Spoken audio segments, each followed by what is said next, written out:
Saya menyambut baik peruntukan yang sangat besar diberikan kepada Kementerian Kerja Raya dan juga Utiliti. Namun yang dipertua, masalah jalan di Karambunai saya kira bukan soal kekurangan bajet, tetapi beberapa kegagalan kaedah penyelenggaraan.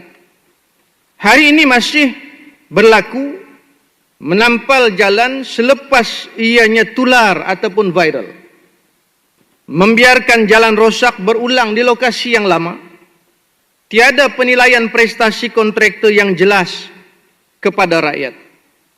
Saya mencadangkan kepada kerajaan, kontrak penyelenggaraan jalan berasaskan prestasi, penilaian berkala dan penalti terhadap kerosakan yang berulang.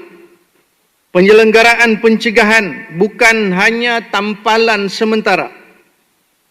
Jika kawasan seperti Karambunai yang duduk di kawasan bandar pun rosak, saya kira di luar bandar lebih jauh teruknya tidak seperti mana Karambunai.